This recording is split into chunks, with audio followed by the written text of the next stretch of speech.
Hello বন্ধুরা, কেমন আছো? আশা করি ভালো আছো। আবারও চলে এলাম নতুন ভিডিও নিয়ে। ভালো লাগলে লাইক কমেন্ট করবেন, আর সব বন্ধুদের কাছে ভিডিওটা পুরোপুরি শেয়ার করে দেবেন। পুরোপুরি ভিডিওটা দেখবেন, টেনে টেনে দেখবেন না, তাহলে কিছুই বুঝতে পারবেন না। যাই হোক, দেখতেই পাচ্ছ আমি এখানে সাইটিং মাছ নিয়ে নিয়েছি। এই সাইটিং মাছ দিয়ে বেগুন আলু দিয়ে রান্না হবে।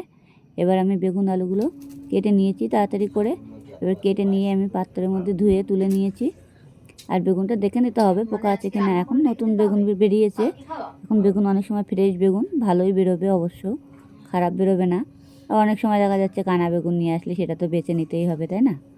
যাই হোক, এটাকে আমি ভালো করে ধুয়ে বেছে কেটে কুটে তুলে নিয়েছি। নিয়ে এখন আমি এই পাত্রের মধ্যে তুলে নিয়েছি। নিয়ে এখন আমি দেখতেই পাচ্ছি যে মাছগুলো এবার তাড়াতাড়ি করে আমি লবণ হলুদ মাখিয়ে নেব। এই যে মাছটা কিন্তু খেতে দারুণ লাগে, আর খুব সুস্বাদু মাছ এটা। মানে রাতের বেলায় রান্না করলে সকালে খেলে পরে বেশি ভালো লাগে, বাসি করে খেলে পরে মাছটা টেস্টই অন্যরকম। যাই হোক, আমি কড়াই বসিয়ে দিয়েছি। কড়াইটাকে আমি ভালো করে গরম করে নেব। এবার কড়াইটাকে ভালো করে গরম হয়ে গেছে অলরেডি। এখন আমি তেল দিয়ে দিচ্ছি। এই তেলটাকে ভালো করে ফুটিয়ে নিতে হবে, মানে একটু ফুটে উঠবে তেলটা, সেরকম বুঝে একটু ফুটিয়ে নিতে হবে। আবার দেখবে যাতে কড়াই না ধরে যায়, সেটা একটু খেয়াল রাখতে হবে। যাই হোক, তেলটাকে ভালো করে গরম করে নিয়ে এখন আমি এধার ওধার করে তেলটাকে সারা কড়াইতে লাগিয়ে নেব। এবার লাগিয়ে নিলাম তেলটাকে, দেখতেই পাচ্ছ। আর তেলটা দেখতেই পাচ্ছ যেরকম দিয়েছি, আপনারা চাইলে দিতে পারো, না চাইলে না দিতে পারো, যেরকম তেল খাবেন তেমন দেবেন, অসুবিধা নেই।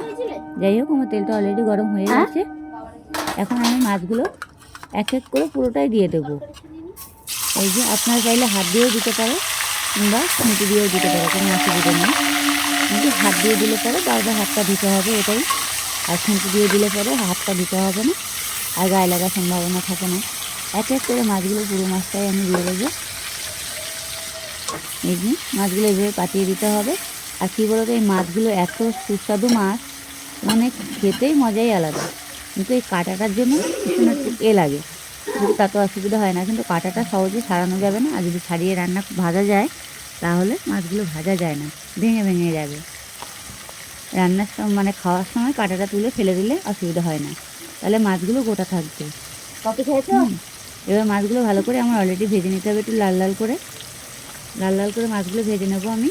এবার মাছগুলো আমার উল্টানোর সময় হয়ে গেছে। যেটি হোক, একটু খেয়াল রাখতে হবে যাতে আবার পুড়ে না যায়, সেই বুঝে একটু খেয়াল রাখতে হবে। এবার মাছগুলো আমি এক এক করে উল্টে নেবো।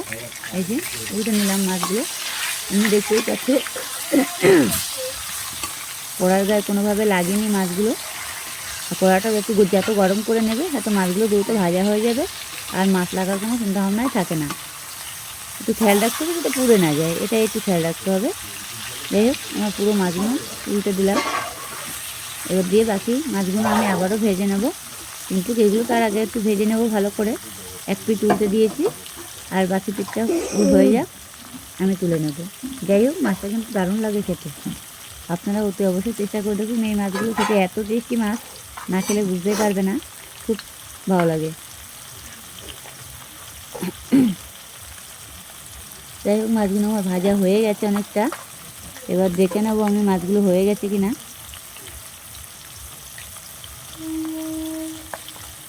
মাছগুলো তুলে নেবো, বাকি মাছগুলো যে আছে সেই মাছগুলো আমি আবারও ভেজে নেব। এবার মাছগুলো আমি তুলে নেব পাত্রের মধ্যে। আমার যেটি হোক, আমার মাছগুলো হয়ে গেছে। এবার দেখো, দেখতেই পাচ্ছ খুঁটি দেওয়ার আগেই উঠে আসছে মাছগুলো। দেখেছো, মাছগুলো আমার পুরোপুরি হয়ে গেছে ভাজা। এই যে, আর মাছের কাঁটাগুলো কিন্তু বোঝাই যাচ্ছে না যে মাছের মধ্যে যে কাঁটাটা আছে আঁশ আঁশ টাইপের, কাঁটাটা কিন্তু বোঝাই যাচ্ছে না। এই মাছটা কিন্তু এইভাবেই রান্না করতে হবে। যাই হোক, এবার কড়াইতে যে তেল আছে সেই তেলে আমি আবারও যে মাছগুলো ছিল সেই মাছগুলো আমি আবারও দিয়ে দেবো। মাছের মাথাগুলো ছিল আর কি, সেগুলো দিয়ে দেবো। দিয়ে আমি আবারও ওগুলো ভেজে নেব।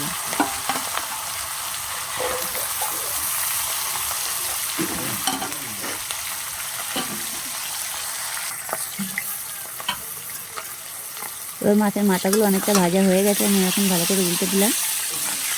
এভাবে উল্টে দিতে হবে মাছগুলোকে। এই যে আঁশটার জন্য দেখতে পাচ্ছি, এই যে আঁশটা, এই আঁশটার জন্য বেশি একটু লাগে মাছটাকে, কিন্তু এটা অসুবিধা হবে না। কিন্তু মাছের আঁশগুলোকে আমি ভালো করে তুলে নিলাম, তোলার দরকার নেই, ঝোলের মধ্যে দিয়ে দেবে, অসুবিধা নেই। এবার মাছগুলো আমার অলরেডি ভাজা হয়ে গেছে। এবার মাছগুলো আমি ভালোভাবে এখন পুরোটাই তুলে নেব। এই যে মাছগুলো আমি এখন ভালোভাবেই তুলে নিচ্ছি। হ্যাঁ, দেখতেই পাচ্ছ। মাছ করছিস কলতলায়? আর বেশি মশলা দেওয়া লাগে না এই মাছের মধ্যে, মশলা ছাড়াও রান্না করা যায়। এই কড়াইতে যা তেল আছে, তেলের ভিতরে আমি এখন ফোড়ন দিয়ে দিচ্ছি। এই যে দিয়ে দিলাম। এবার একটু ফোড়ন দিয়ে দিয়েছি। এবার বাকি যে একটু পেঁয়াজ কেটেছিলাম আর দু তিন কোয়া রসুন আর লঙ্কা, আপনারা যেমন লঙ্কাটা খাবেন তেমন দেবেন, অসুবিধা নেই। কিন্তু আমাদের লঙ্কা অবশ্যই খুবই কম খাওয়া হয়, যার জন্য আমি লঙ্কাটা কমই দিয়েছি। লঙ্কাটা আপনারা যেমন খাবেন তেমন দেবেন। এবার মশলাটাকে ভালো করে আমার ভেজে নিতে হবে। অলরেডি লাল লাল করে পুরোপুরি ভেজে নেব। নিয়ে যে লবণ হলুদ সেটা আমি দেবো। কিন্তু জিরের গুঁড়োটা এখন আমি তেলের মধ্যে দিয়ে দেবো। যেটি হোক, জিরের গুঁড়োটা দিলে পরে কী হবে, যে কাঁচার যে গন্ধ ভাবটা সেটা থাকবে না। আর মানে এমনি যখন সবজির মধ্যে দেওয়া হবে সেটা কিন্তু একটু কাঁচা জিরে জিরে মানে গন্ধ বেরোবে আর কি। দেখতেই পাচ্ছ যে আমি জিরের গুঁড়োটা আমি ঝোলের মানে তেলের ভিতরে দিয়ে ভেজে নেবো ভালো করে। এবার আমি একটু হলুদ দিয়ে দেবো। যে হলুদটা দিয়ে দিচ্ছি। হলুদটা দিয়ে দিচ্ছি কেন, যদি বলো হলুদ তেলের মধ্যে দিচ্ছ, হলুদটা তেলের মধ্যে দিলে তরকারির কালারটা বেশি ছোটে, দেখতেও ভালো লাগে। যাই হোক, এটাকে আমি ভালো করে ভেজে নেব। অলরেডি দেখতেই পাচ্ছি আমার পুরো ভাজাও হয়ে গেছে। এবার যে সবজিটা আমি কেটে রেখেছিলাম সেই সবজিটা, তার আগে আমি একটু লবণ দিয়ে দেবো। লবণটা একটু বুঝে শুনে দেবেন। যেটি হোক, তেলের মধ্যে যদি দেন তাহলে লবণ বুঝে দেবেন, দিলে পরে তাহলে সবজিটা পুরোপুরি হয়ে যাবে। অনেক সময় তেলের মধ্যে লবণ দিয়ে ভাজলে পরে সবটাই লেগে যাবে আর কি, সবজিটা পুরোপুরি হয়ে যাবে। হালকা একটু চিনি দিয়ে দেবো।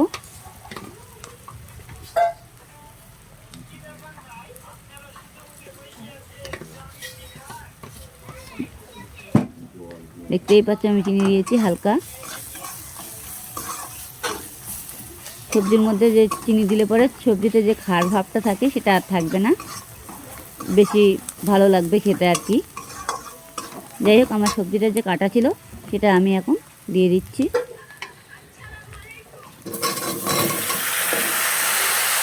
সাবধানে দেবে যাতে পড়ে না যায়।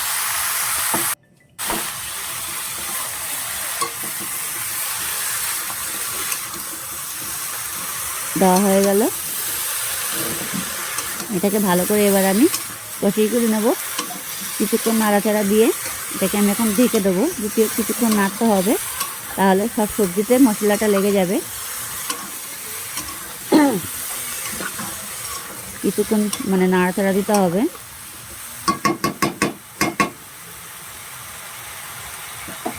এবার আমি কিছুক্ষণের জন্য ঢেকে দেবো, সবজিটা পুরো সাজার জন্য। পুরো সেজে যাবে সবজিটা। তাহলে আমি আবার কিছুক্ষণ পরে আবারও আসছি। এবার আমি সবজিটা খুলে দেখবো। দেখো অনেকটা সবজিটা সেজে গেছে, দেখতেই পাচ্ছ। এটাকে ভালো করে কষাই করে নিতে হবে, হুট করে জল দিতে যাবে না। ভালো করে সবজিটা যতক্ষণে কষাই করবে তাহলে বেশি টেস্টি হবে, তরকারিটা খেতেও খুব স্বাদ হবে।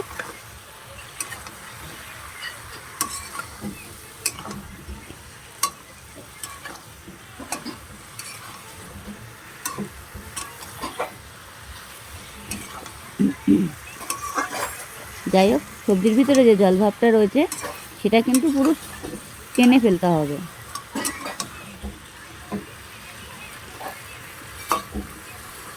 যতক্ষণে জলটা না টানছে ততক্ষণে জলটা দেওয়া যাবে না। আমি আবারও ঢেকে দিচ্ছি।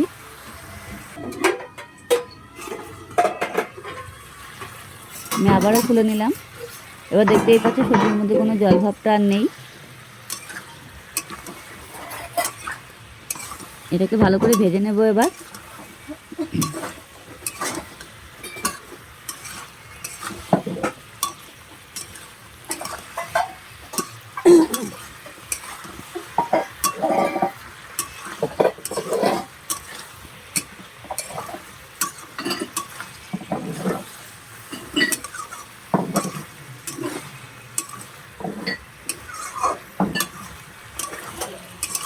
অনেকটা জল ভাব টেনে গেছে, দেখতেই পাচ্ছ। বটিটা পায় যাতে দুটো পার মধ্যে ঢুকা ঠান্ডায় কাঁপবি কোনো দেখিস শুনি।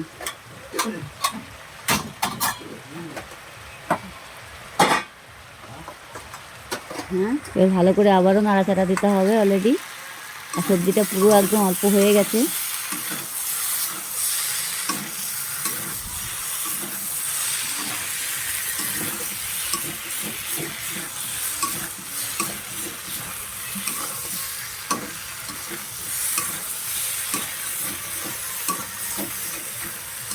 এবার জল দিতে হবে, জলটা বেশি দেবে না যেটি হোক।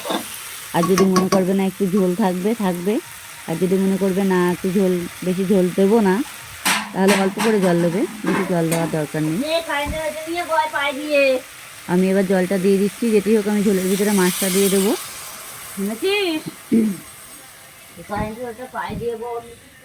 জলটা দিয়ে দিলাম, আমার আর জল দেবো না। যেটি হোক যা জল দেওয়ার যেটুকুই দিয়েছি।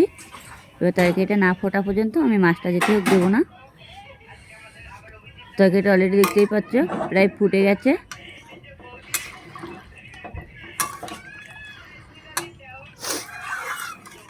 এধার ওধার করে একটু নাড়াচাড়া করে দিতে হবে, দিয়ে এবার কিছুক্ষণের জন্য ঢেকে দিতে হবে।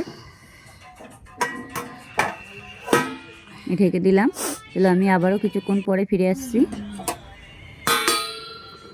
তরকারিটা কিন্তু আমার ফুটেও গেছে, দেখতেই পাচ্ছ। এরকম দেখেছো।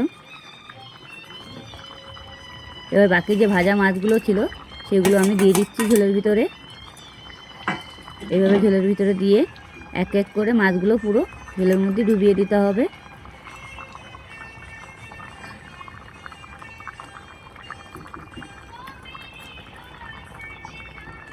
আমার ডুবানো হয়ে গেল, দেখতেই পাচ্ছ।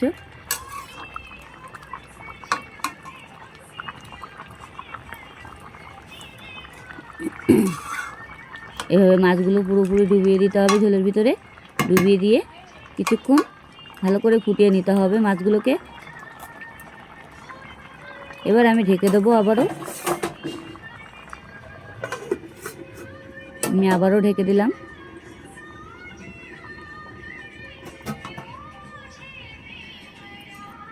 দেখতেই পাচ্ছ আমার তরকারিটা একদম পুরো অলরেডি কমপ্লিট করা হয়েও গেছে। ভালো লাগলে লাইক কমেন্ট করতে ভুলবে না।